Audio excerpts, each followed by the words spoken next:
Ladies and gentlemen, good evening once again. Welcome to the third Global Conversations of Webster University's Ghana campus.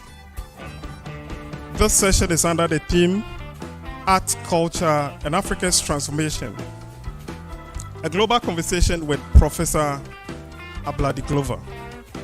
My name is Ernest Boache, and I will be your MC for today's program. Thank you.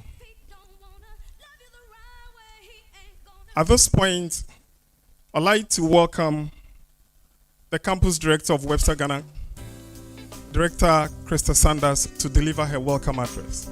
Shall we welcome her with an up? Really excited to see everyone here this evening. So good evening, ladies and gentlemen, esteemed guests, members of the Diplomatic Corps and the arts community, American Chamber of Commerce, the Advisory Board, students, staff, faculty, and dearest friends of Webster University Ghana. You're warmly welcome to the third and final Global Conversation, Art, Culture, and Africa's Transformation, an evening of conversation with renowned global artist and Ghanaian cultural icon, Professor Ablade Glover. We're so excited tonight to be celebrating and honoring Professor Glover, and also hosting this important conversation in collaboration with the Ndubuque Foundation. Let me take a moment to also acknowledge Ms. Odile Tevie. Can you raise your hand, Ms. Odile Tevie? She's the director and co-founder of Ndubuque, and she's also serving as our esteemed moderator for tonight's discussion. We are very proud at Webster Ghana to have an MOU with Ndubuque and to offer our students internships in the area of the arts through the foundation. All other protocols duly observed. Now, I assume some of you have already attended the Global Conversation series, but for those who are not aware, this series is designed to engage the public on issues of international importance by inviting global thought leaders, activists, artists, writers, and in fact, I see Ms. Esther in front here. She was our first. You can take a stand for a moment, Global Conversation, Esther Arma, for her book, Emotional Justice. She's in the crowd. And so we bring together all of these thought leaders to discuss topics of international importance. And as a global university focused on training students to be global citizens and change makers, these cross-cultural conversations, we believe, allow our students to become critical thinkers with global perspectives. Now, Webster University celebrates diversity and inclusion worldwide. In fact, we have now over 13,000 students across 4 continents, and they're coming from over 175 nationalities. At the Webster Ghana campus, we've also been delighted over the years to welcome students from 31 nationalities to date. And I'm always very proud, I always have to emphasize this time and time again, that 21 of the 31 nationalities reign from Africa. And we're truly a model United Nations of this continent. Let's give it a hand. So proud of our students from so many diverse nations. Now again tonight we celebrate the legendary works of Professor Ablade Glover, just shy, and I'm gonna embarrass him because I keep mentioning it, but I've got to mention it, Prof. Just shy, are you all listening to me attentively? Of his 90th birthday. Yes, let's clap for him. And that's going to take place next year. I know it's going to be celebrated at the October Gallery in London, where they featured much of his work, they've collected much of his work, and we'll also, of course, have a celebration in our beloved Ghana. And that celebration begins tonight, right here, right now, Prof. Thank you for all that you have done. Let's clap for him again. It's not easy to get to 90 and look this good. All right.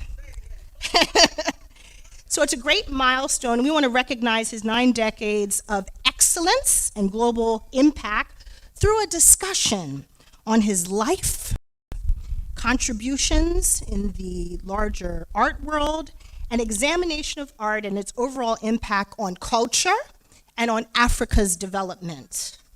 Having shown his work in a multitude of countries, and let me list a few: Japan, Germany, the giant of Africa? What would that be? Nigeria. They call themselves the giant of Africa, right? Are they? Okay.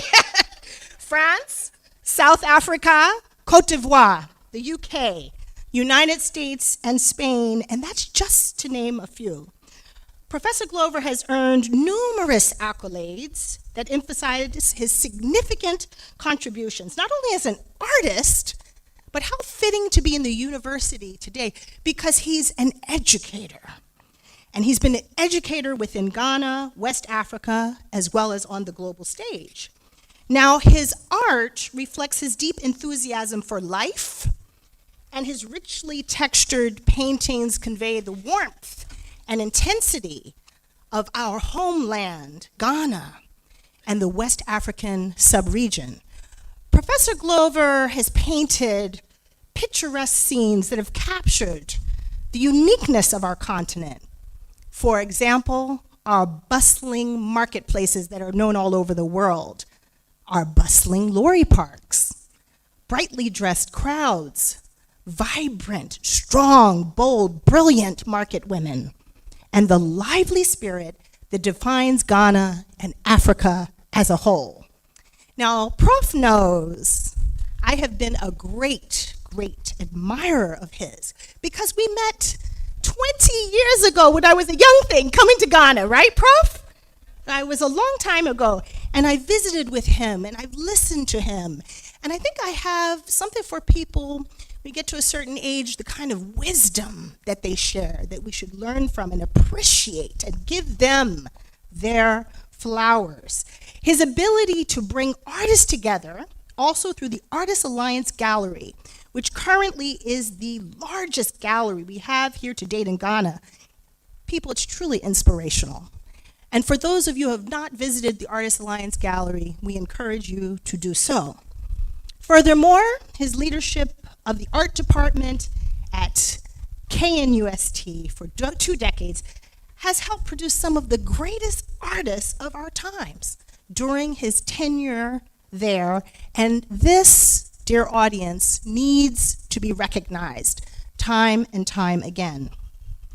I'd also like to take this moment, beyond acknowledging the role of art in Africa's development and transformation, to also celebrate something that is very near and dear to me and to members of the audience who have come, and that is we would be remiss if this evening we also did not celebrate Webster University Ghana's decade of delivering high-quality American and global education in the country.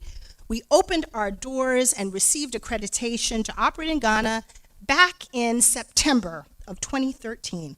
So, folks, tonight, guess what? We are 10 years old. This is our 10th anniversary. For their many contributions to build Webster Ghana over the last 10 years.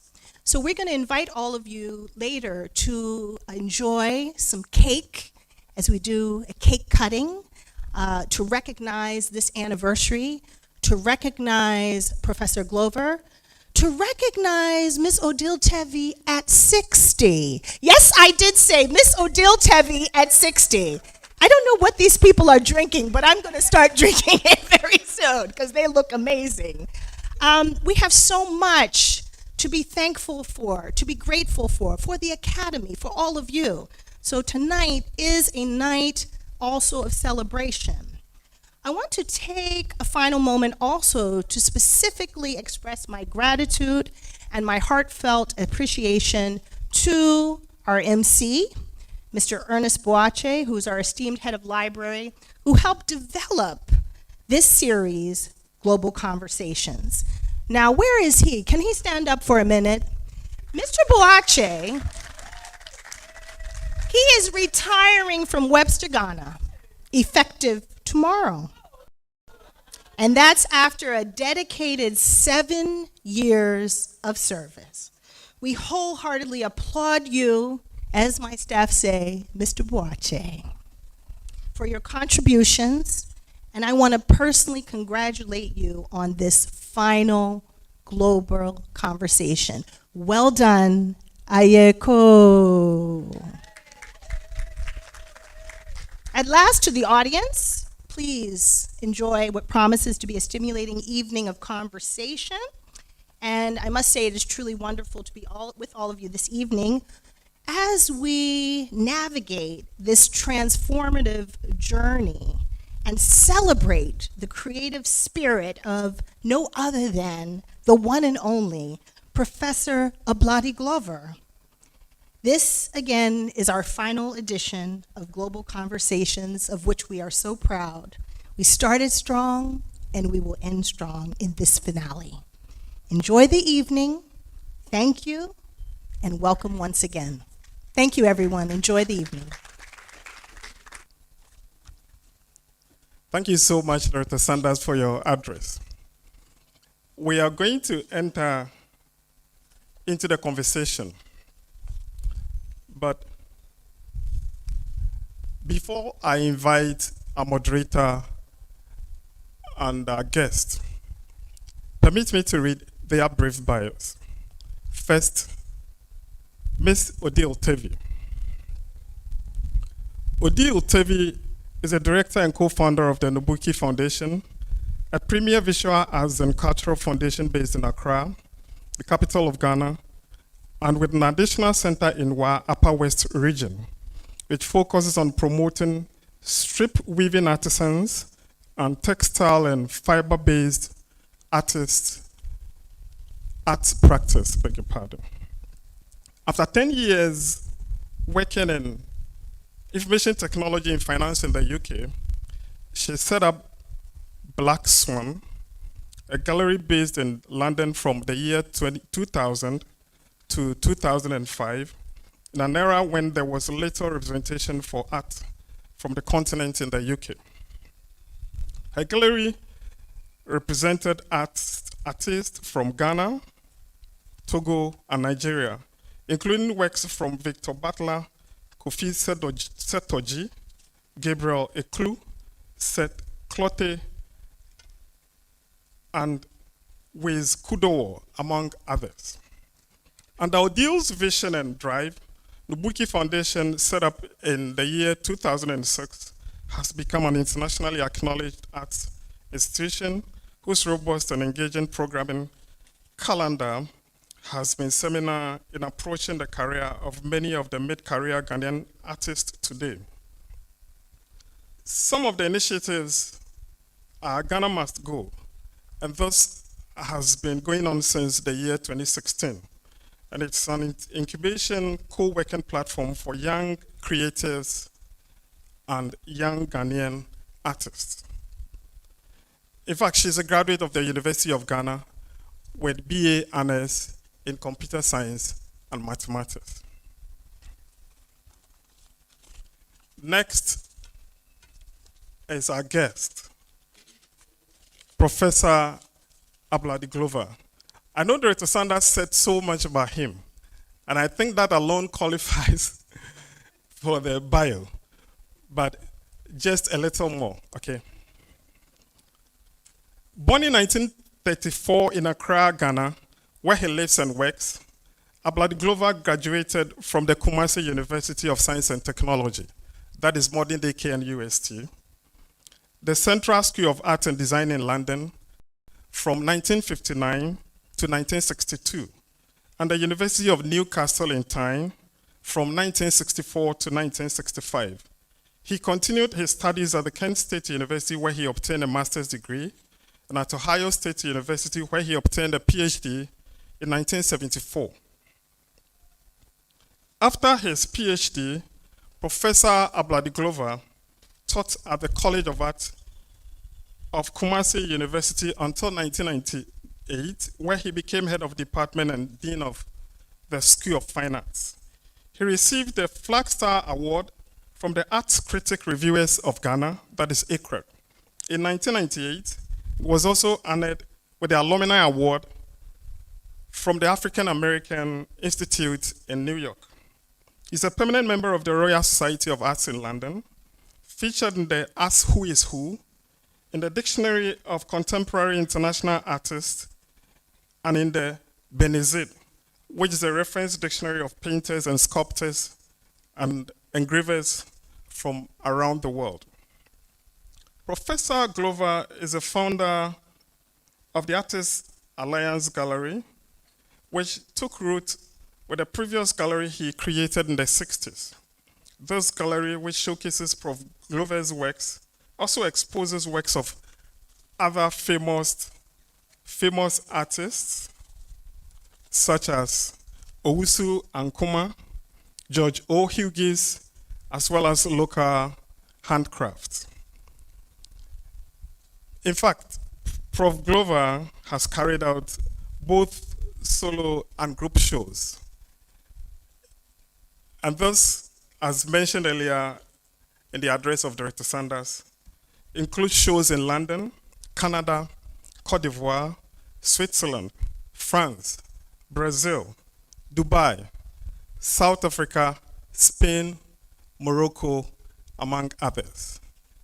At this point, please help me welcome Professor Ablade Glover and Ms. Odile Tevie to take their seats.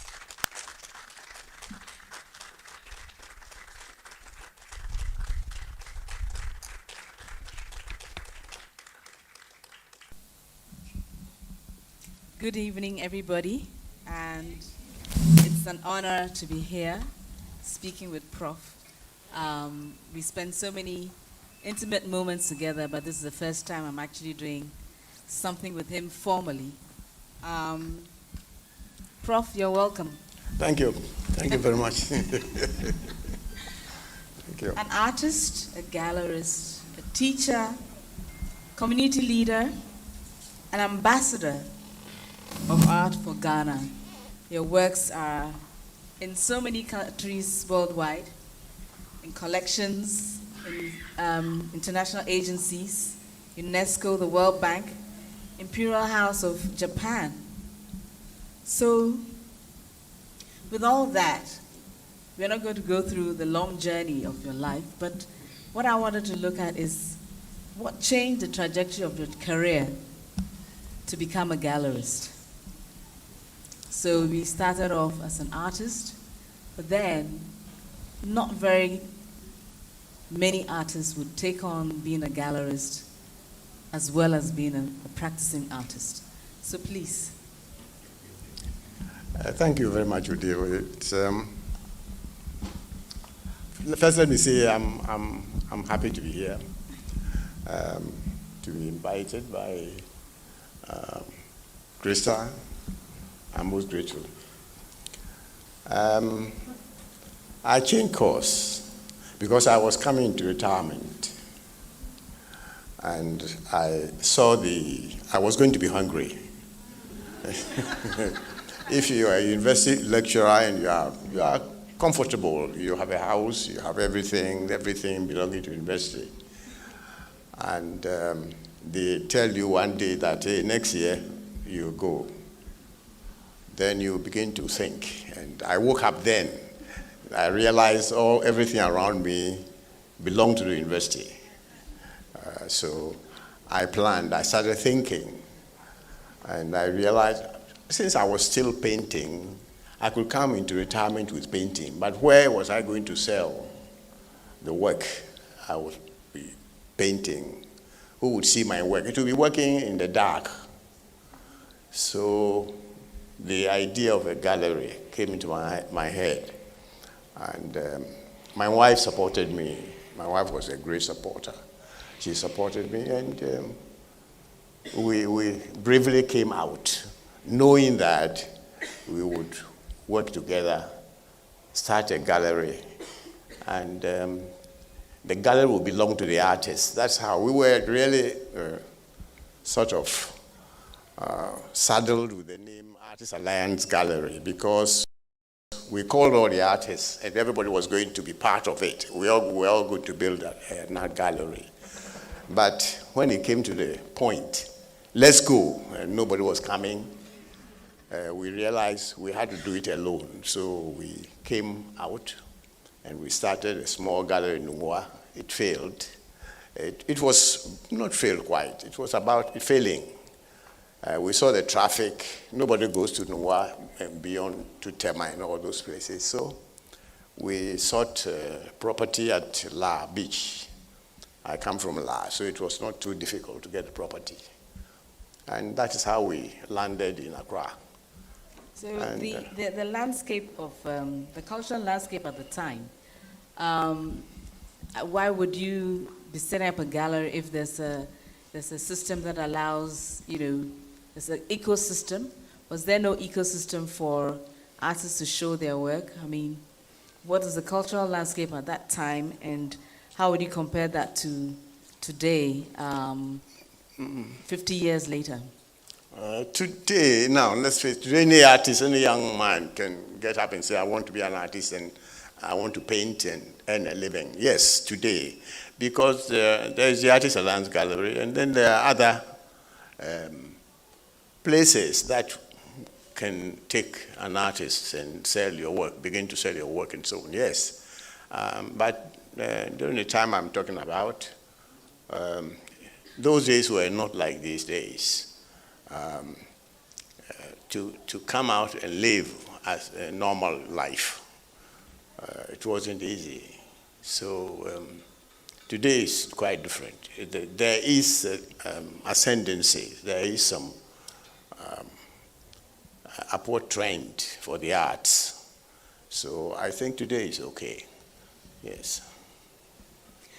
What would you say that the influence of your gallery has been in in this ascendancy? Oh, do you want me to blow my own trumpet? Well, we can get there, but yes, I wouldn't blow my trumpet. Yeah. Well, there's been there are people who had got the money and they come as business. They take art as business, and therefore they open a gallery here and there. They hire somebody's garage, and then they call it an art gallery. Yes. We see a few, but they come up and then they fall, they come up. There are problems in art galleries, in running an art gallery. We, myself and my wife, we took we held the bull by the horn. That is building something for it. You got to enter into it. When you come into art, you go into it, both legs. There is no hesitation. So we build a place. Yeah. And therefore, we took off the problem of rent to somebody. That's number one. To say for a month or 2 months, not selling anything, can be, with a landlord on your neck, can be quite frustrating. So we started from the very bottom. We set out to build a place suitable for such event, and that helped. That helped. I see a lot of art galleries, a few, getting up, and then the next year they fall, they go, they come and go. So that is the problem. That has been the problem. But we survived, I believe, because we held the bull by the horn. So not an easy space to No. be in. Yeah. Quite early in your career also, you talked about meeting the wife of W. Du Bois. Yes, I met her. She was also quite instrumental in the change in your career. That's correct. Yes. She introduced you to Kwame Nkrumah. At that time, Kwame Nkrumah was talking quite a lot about the Africa personality, for Africans to take charge of their own narrative, be the authors of their own story. So he helped, he was quite instrumental in you getting a scholarship. But do you think he sort of identified you as one of the people who would sort of take on this mantle of, coming back and taking on this journey of starting, transforming the art and culture space. Did you think that that was what he had in mind? But it kind of happened. Mrs. Boyce was quite somebody that was some. I don't know if those who were in Ghana then. The lady was a lady, and well, it started like this. I entered Ghana in 1962 because I had been sent to study fabric designing and printing in London. And I returned to Ghana, and Ghana was the hottest place I'd ever been. And when I say hot, I'm sure you would know what I'm talking about. Everybody wanted to overthrow the president. And every place you turn was something like a bomb going to blow off. So I wasn't happy. And I wanted badly to return to the UK. So I set up, I saw it then.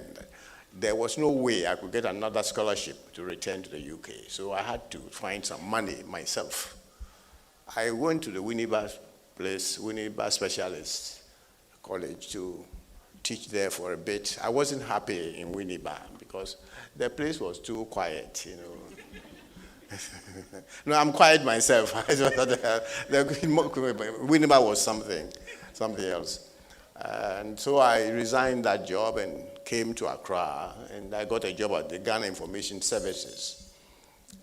But my focus was to return to the UK.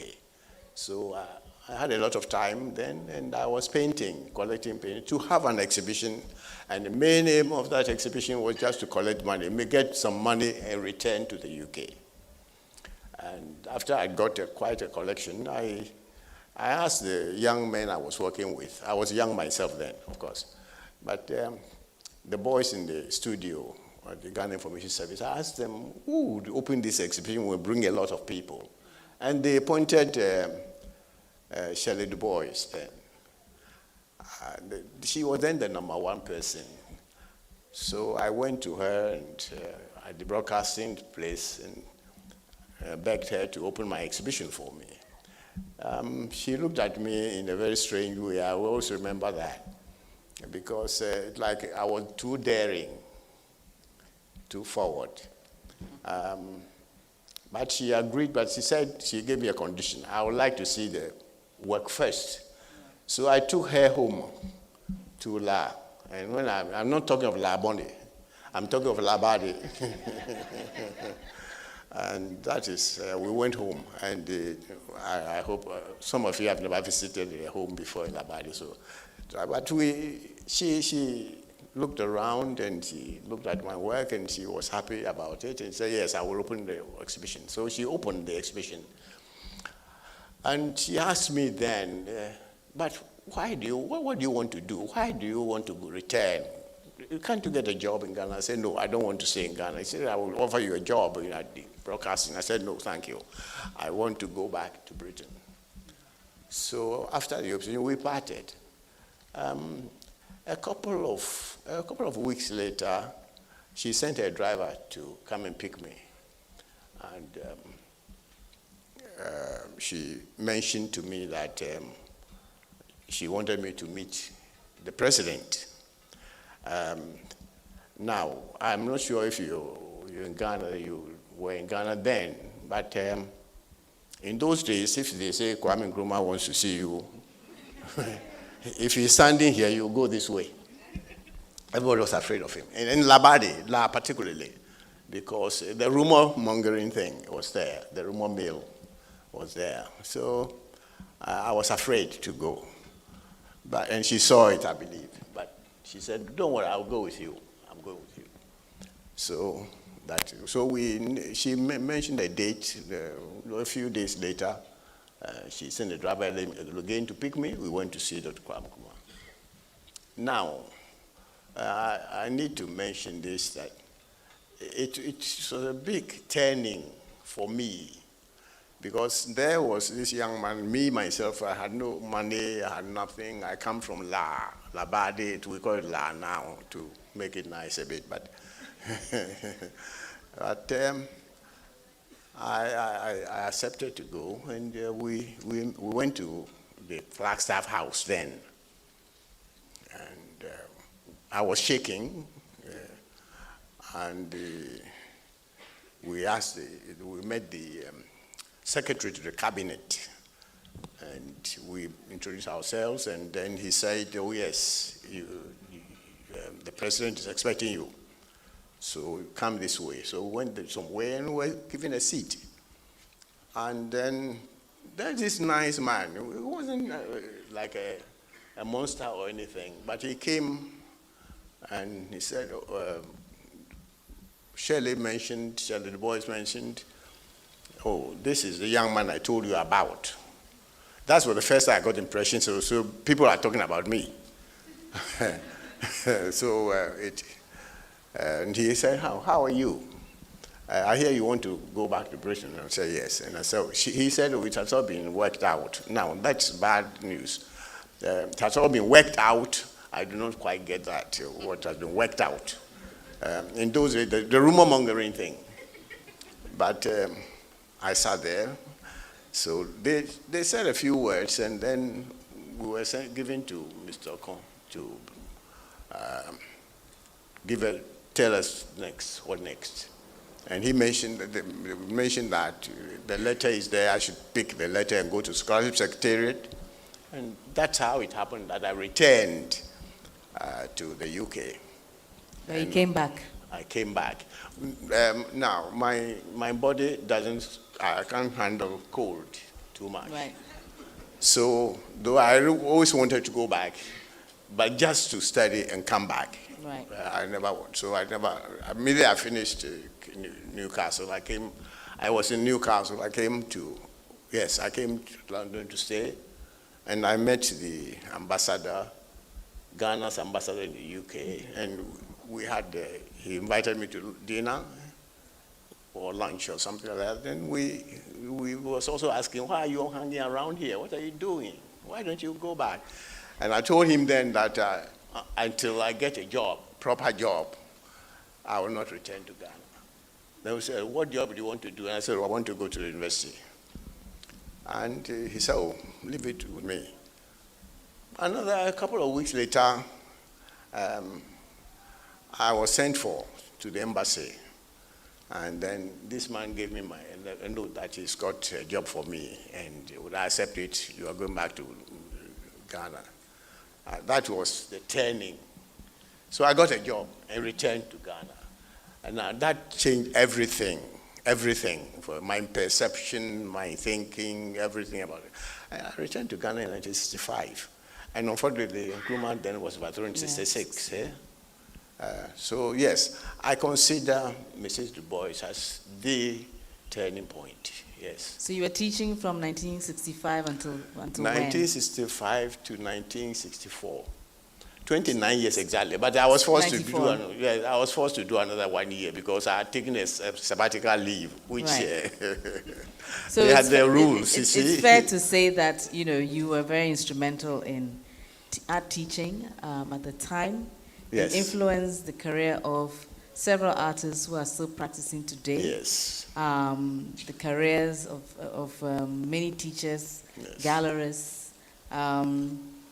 What stands out for you, about the impact of your career on others? What's particularly, would you say, stands out? I did what I must do, or I would be taught to do. When we were in the UST, we had an black American artist who visited for 6 months. And it was, for me, very impacting. The man was always drawing and painting. He went out to the market, he went everywhere, and he came to the classroom with things he had done. And for me, it's very impressive. It made a mark. And that is the mark, I think, that I carried throughout in my teaching career at the university. And I think it brought some change. Some of the students noticed. And I see some of these students still practicing, which I'm very happy to see. Most of the artists I work with now were with me at USC, were students there then. And I'm glad they are carrying on that kind of practice. Prof, you don't like to take credit for a lot of things, and as we're talking, one of the things that I'd like you to talk about is how you saw. Did you come to any realization? Because I know you get up, you're very disciplined, you get to work, you don't think about anything else but what you have to do. But I have to do, yeah. but the realization of what you have done in our industry, is there any point in your life that something strikes you that, oh, this is me and this is what I've achieved? No, we're really, actually, I wouldn't want to be noticed, to be seen. What I want people to see is my work, to see my work and recognize that. So if any recognition or anything, all the honor should go to the work, not me. I will qualify that work not just with your paintings, not me at all, but the other work you've done. Yeah. Not only your paintings, but your work with the gallery and your work also in the community. Thank you. Well, thank you. So Carissa described your work so vividly. The market scenes, the lorry parks, the regal women, bringing focus to voices that, people are not really inclined to pay attention to. You captured the energy, the emotions of people all the time, all the chaos, You just talking about this art teacher of yours who used to come back, having gone out into town. What's his name now? Yes. I think it's a Biggest or Biggest. Yeah. John Biggest. That's right. That was his name. Yes. Yeah. So what I'd say is that has had a significant influence on art teaching. In fact, what I was thinking about it, and I thought there was an exhibition in 2015 by the KNUST College at the Museum of Science and Technology. Yeah, it's good. And it was titled "The Gown Must Go to Town."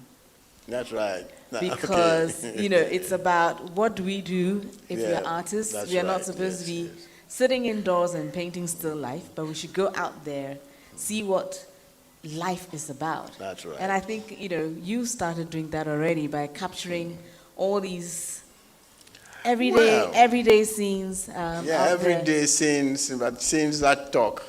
Yes. Scenes, particularly you mentioned, particularly the market, the women. They have so much energy. I'm sorry if there are men here, but I can't praise the men too much. The women are very strong, and that's the kind of strength I want to tell people, to show people. There are people who shouldn't even. They get out proud. They get out. They go to the market. They carry the baby. They jump into the trotro. They are so strong. They're so strong, and I think we must notice it.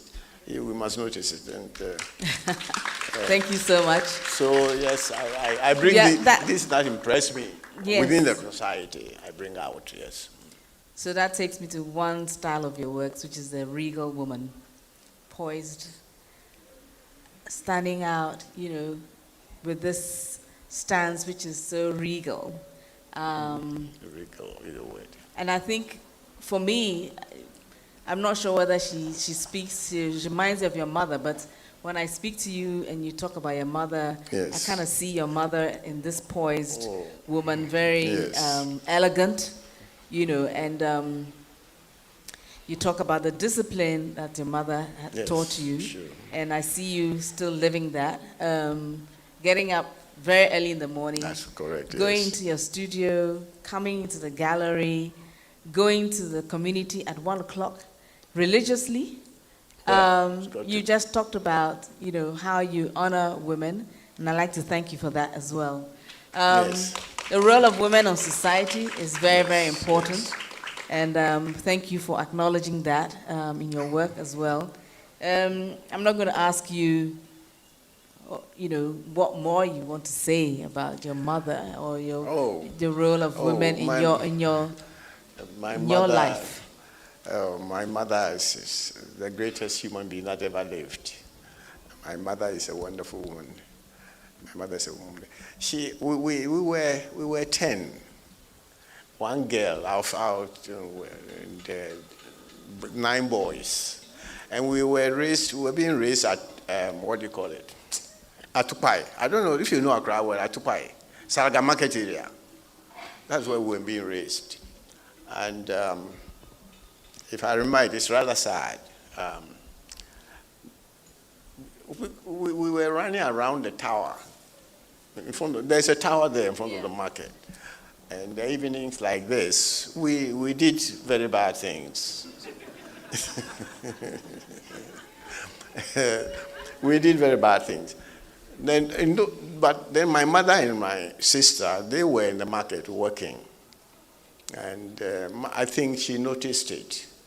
And the first four of us, one day she just decided she would take us to our father in Accra, in Labadi.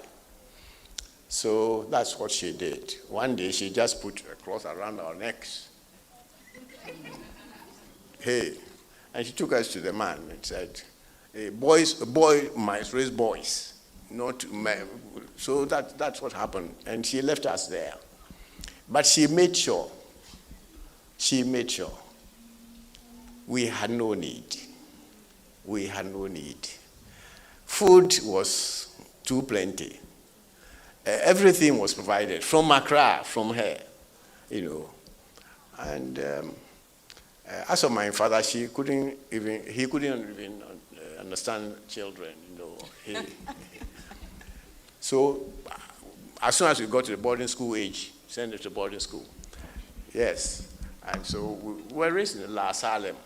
I was in a boarding school, La Salem.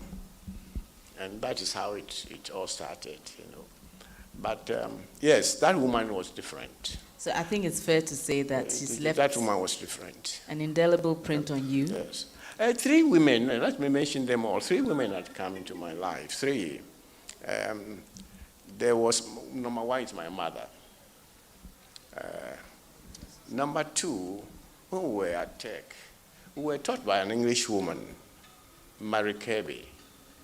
She also, I don't know what they see, but they think, I felt this woman is pushing me, She thinks I was something special.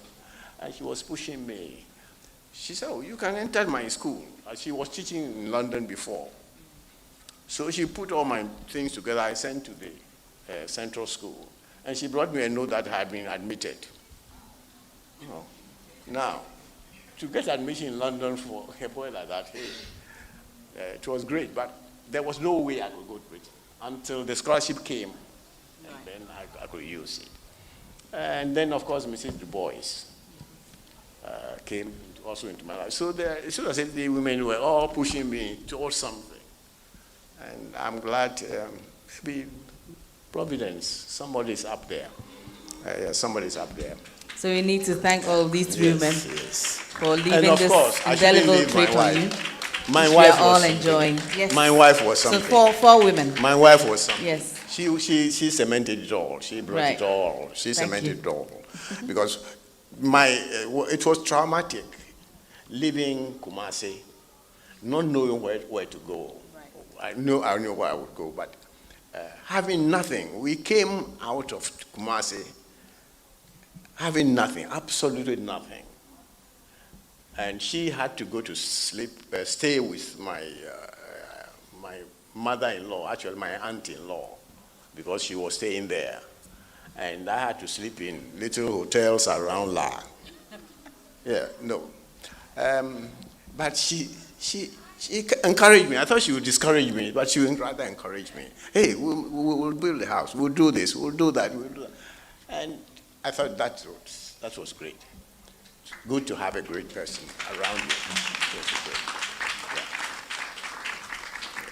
Yeah, it's not very often that we hear that. Acknowledgement of the... For every great man, there must be a woman.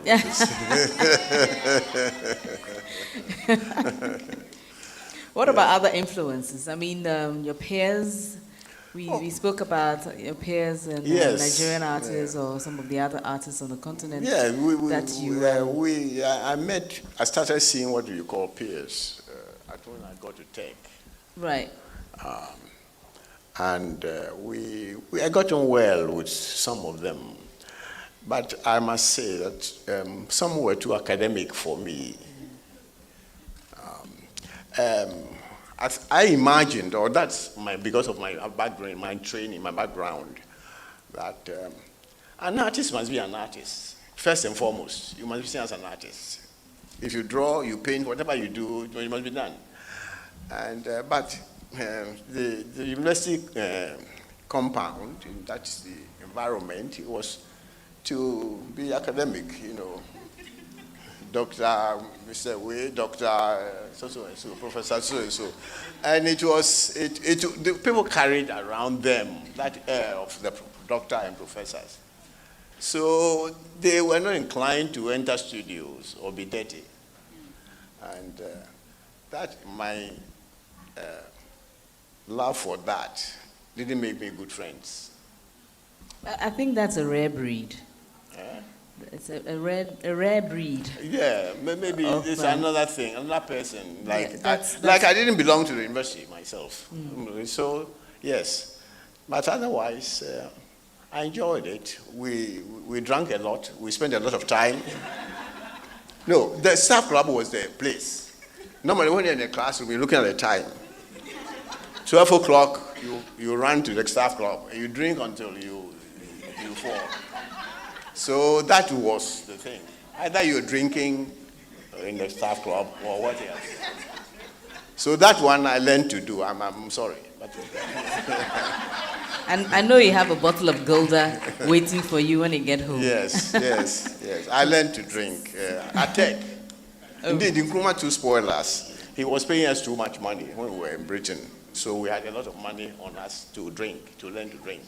So when I came to Tech, I found the same crowd. So the club was a place. And so I learned to drink a lot. Yes. So, but outside of Ghana, for example, on the rest of the continent, were they finding similar minds who were very keen on pushing or transforming the arts landscape in their individual countries? Did you have people you could discuss, your challenges with, support each other, about ideas about what you were doing with artists? Because the gallery has, I don't know how many African artists you have showing there every year, apart from the artists let me and artisans as well. Let me throw in this. The fact is, I had no idea myself, or I didn't plan it. I was not a philanthropist. Yeah. I wasn't thinking of coming to open a gallery for any artist to enjoy. No. I wanted to open an artist because of my work. I realized I was entering into some place there, but there's a vacuum. That must be filled before my own work can be seen. And this is why we call it the Artist Alliance, because we thought we couldn't do it alone. Me and my wife, we couldn't do it alone. And we called all the artists to come together to build a gallery. And they agreed. But when it came to the crunch, hey, let's go, nobody was coming. At the time, we had registered the Artist Alliance, and it was around from the beginning. We registered the company as an Artist Alliance. So there was no way going back. We had to continue like that. So I wasn't going to do any philanthropic work. I was thinking, and I think that was the thought of my wife too, that we're coming for me to work so that it will be sold in a gallery. And since there was no art gallery in the country, except the art center. Yeah. Now, that was no good. So we did it purely, you might call it selfish reasons. We were building something on a journey, and we hope that when we get there, this need will be there. So we had to. But there was definitely a gap in the market. So there was a gap in the market. So the gap was not just for yourself. No. It was for the other artists as well. Correct, yes. And that's what I'm saying. We're not just showing your work. You created opportunity for several artists in Ghana and the continent. You've done that. Yes. This transformation that we're talking about happened with your journey, albeit a selfish journey. It became a journey which was, beneficial to quite a number of African artists who are still practicing today. Well, I'm glad if it helped others. Thank you, God. Yeah, I mean, for 50 years, yes. You've done that. Thank you very much. Thank you. And so we're looking, thank you. I mean, Prof brushes aside when he talks about it's not an easy journey. The first attempt he made in setting up a gallery failed because the business lost money and he had to, I think, did you have to borrow money to pay off your debtors? Oh, wow, we borrowed from left and right, yeah. yes. So it's not an easy space to be in. No. You need to have the skills, actually, to manage, to be an administrator, to manage funds and contracts and all the things that come in with working with people. So you've done quite a good job. Thank you. And I think you definitely need that commendation. Thank you. Well done. Thank you. Thank you. So, I mean, we're still looking at how we're transforming our cultural landscape. Where do you see the art scene? You know, there's been a lot of changes in our art scene in the last 10 to 15 years. There's definitely, that gap still exists. I'm sure when you ask any of the artists here, they would echo that we still have so many things to do. The professional side of things is still quite slim, thin. Gallerists, curators, writers, photographers, That's right. You know, printers, publishers, you name it. That's we right. are still at ground zero, I believe. Where do you see this going? Where are we going? I mean, what would you say to somebody? What do you think is missing? I honestly think that the door is open, and that is where development comes in. Development is plenty. Like you just mentioned, the effects, the writers, I think the art scene is open now. And the good thing is that Ghanaians are also into it. Ghanaians are actually buying now. There are few Ghanaians some Ghanaians are buying. So they are making the art scene more vibrant. It's really vibrant. And if you give me another 10 years, if I'm living for the next 10 years, I want to see what happens. But I can see it very brilliant. I want to see it happen. Yeah, I've seen quite a number of young artists who are encouraged to go into full-time practice. Once upon a time, they would not have considered, I'm not sure what the percentage is now, but I think still a number of artists who are graduating from KNUST do not continue into practice. But on the other hand, I'm seeing high school students who feel that they don't have the opportunity to go into the tertiary school, but are setting up their own studios and picking up the brush or whatever material they want to and go into practice. So there's definitely a lot of opportunity opening up for the artists, but the artists also need to be supported by a good ecosystem of professionals, and I think that opportunity is there to transform culture and art in Ghana and the continent. Yes. What else do you think is missing? What are we missing? The buyers.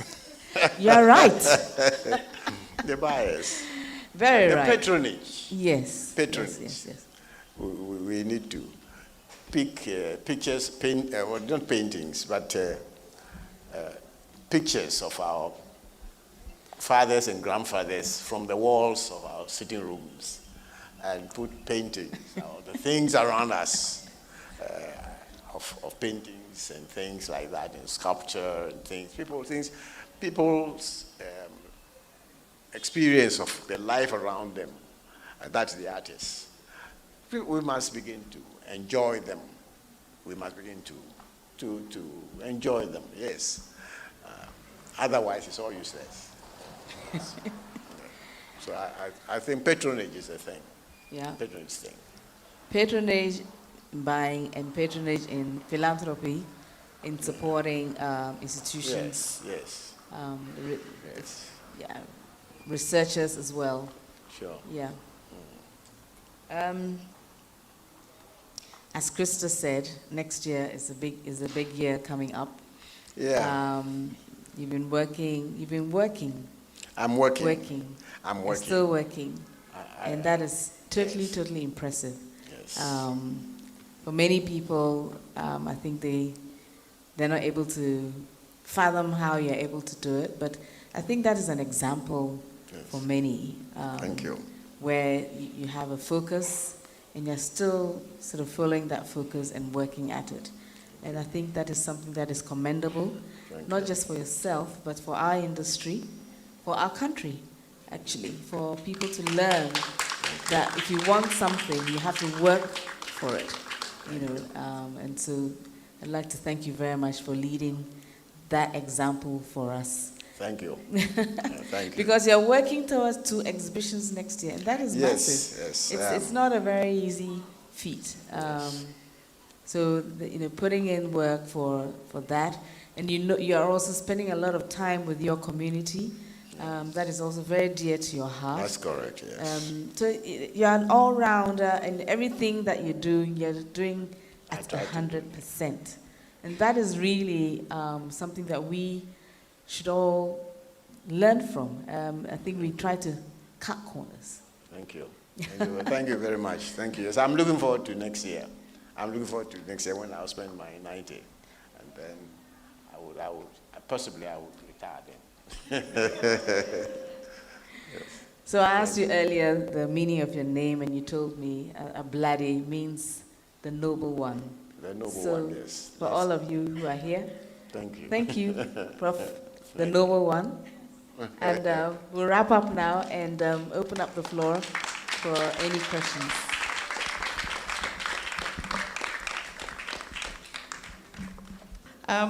This evening, my contribution is about the fact that people must begin to, you spoke about patronage, which is really on the low side, and I feel that it's also about time to begin to appreciate the fact that art tells stories.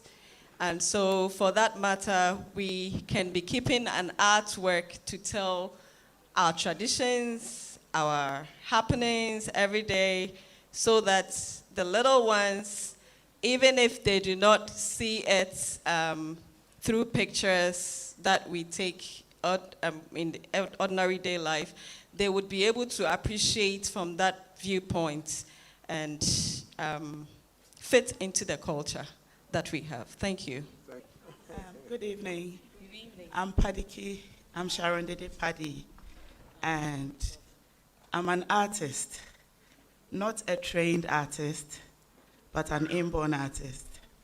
And I got the privilege to meet Prof about barely a year ago.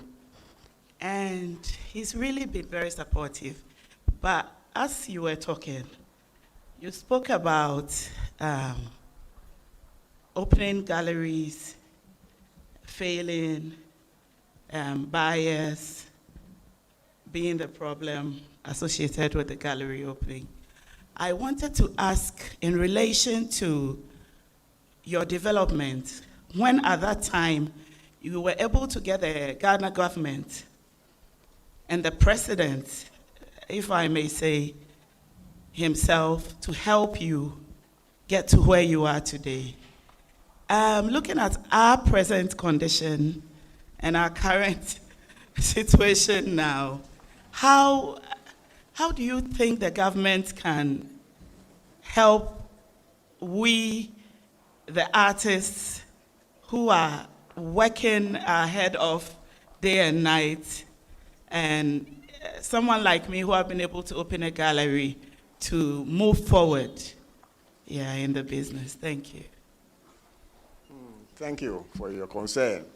But I did mention that patronage is important, because now if people are writing books and nobody is reading, in a society where nobody reads, the writers will get lost. The writers will simply get lost. Or if you are singers and nobody is listening, nobody is enjoying the singing, then of course it's finished. What we need from now to develop, at some point, some of us were lucky. enter into a stage where when at independence,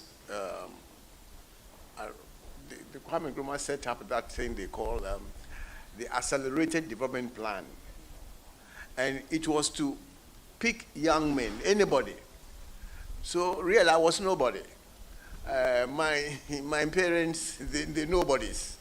You know, they live in La, and my mother lives in Accra. I mean, they were unknown, practically unknown. So there was nobody I could go and see. And yet, these people could pick people, young men and women coming up to recognize that this boy, he's doing well, his work is nice. Oh, let's give him an opportunity. I think that's what should be the focus. But today, it's the people who would lead this kind of crusade are not there. I don't see them. Everybody is for himself, or God for us all. It's rather sad. It's rather sad. But I believe we have men and women. Now, for example, this man died recently, the art collector, what's his name? Said Day. He took me to Ivory Coast to exhibit there. He took my work to Ivory Coast to introduce me to the galleries there. You know, out of it, just do it for me. Said Day. Maybe because he loves art. But we must all contribute, help the young ones. Whether they're musicians, the writers, whatever they are, we must look at somebody else. There are people who are great, talented. I see young men who are talented. I can't mention the names. Since we were running this gallery, we saw one or two artists from the street. We picked them from the street. That you see the work and you say, this boy has something to say. His work, look at his work. Let's show it. And immediately we started showing, hey, now they are bigger than myself. Yes, honestly. There are some young ones that have come up that we picked from the street. So I think we must learn to look around us and give a helping hand where it's needed. Give a helping hand where it's needed. Because there are so many good people about, young men who just need a helping hand, a hand to hold them to go on. Thank you. Thank you, Papa. Thank you very much. Yes, so my question is on the theme of Africa's transformation. So Prof obviously has a lot of experience, and I would like to ask, if a young artist came to you and wanted to know, so I'm a young artist, I want my art to make an impact in transforming Africa, and you had to tell that artist 3 things, what would those 3 things be? Thank you. For any artwork, it has to be compelling. What story do you want to tell? Visually as well as the concept behind the work. And that's 2 things I've said. The compelling visually and the story behind it. And then if it's about, transforming the continent, I don't know, that's really a tough one because the continent is vast. Ghana on its own has got so many pockets of different, diverse, strong, cultures that it's quite difficult to say something that might speak to everybody in a particular country. But I think if you're able to nail the first 2 that I'm talking about, you should be able to, maybe your concept should be about that. But it has to be compelling. A strong story. Prof. He buys art. Oh, yes, I do buy art. When the artists bring their work, I happen to be very lucky because I'm the first to see the collection, and I choose normally what I want. So I have quite a collection today. I don't know, maybe Sunday when I win a football pools, I will build a big house. And, but yes, some paintings or sculpture or whatever you see and it's compelling. So I normally advise my buyers, the patronage, that look, buy what you like. It's not what somebody tells you is art. Buy what you like because you're going to live with it for a long time. If it's compelling, yes, that's the word. That's art. If it's compelling, it must be compelling. You cannot go without it. Then you know you are buying something right. I think that should advise them. I think you also spoke about the spirit, the soul of a work, the spirit work, of yes, the work. Yes. If you're capturing it or you've captured it, Yes. then that does the work itself. You don't need to say anything as an artist because whatever you've created speaks louder than your voice. Sure. Yeah. Sherry Thompson. I went to Safori and I'm looking at some of his works and I know it's $20,000 and I said to him, well, you know we're in Ghana. And he said, yeah, I know where I am. And I said, well, where are your limited edition prints? And that's basically another revenue stream for the artist. Yes, you have that painting, but it has a price on it that maybe I can't afford. Maybe I'm not going to put out 5,000 because I don't have it, but I probably could put out 500 Ghana CDs because it's a print. So limited edition prints are the way to go if you want to get more patronage. Thank you. Thank you. Thank you, Sherry. Thank you very much. Thank you. Hello, everyone. I have so much to say, but Prof, thank you so much. And Odile, this has been fascinating and just joyful. So much joy. Thank you so much. I think you answered one of my previous questions, which was about the responsibility or the burden certain artists may feel to represent all the issues around them, all the hardships surrounding them when really they're inspired by joy. And I think you answered that already. So my other question is, do you have a favorite season of your own from you creating your work? I know you work in series and you come back to certain series, the Forest series, Profile series. Is there any that has you've enjoyed creating the most over your whole career? Thank you. Yes, the upbringing. Yeah. No, the upbringing must come from us, everybody. We must be able to see something in that child. We must be able to. As I told my story, you saw that I met some few people in my life that really made me realize that I could be an artist. I could go that way, and I journeyed that journey. So all of us must open our eyes. There are talent all around. Since I opened the gallery, I haven't seen that. The talent abound. There are plenty, a lot of talent about us. We must open our eyes and give these people a chance, that's all. We must open our eyes and give young men and young women a chance, and they will make it. There are too many talented around. So, Prof, thank you very much, Webster University, for having us. On behalf of myself and Professor Ablade Glover, thank you all for coming to listen to him. And I'm sure there are some people who have questions to ask that they don't want anyone else to hear. So they will come and see you in chambers. Yes. Anyway. Okay. Thank you very much. Fine, thank you. Yeah.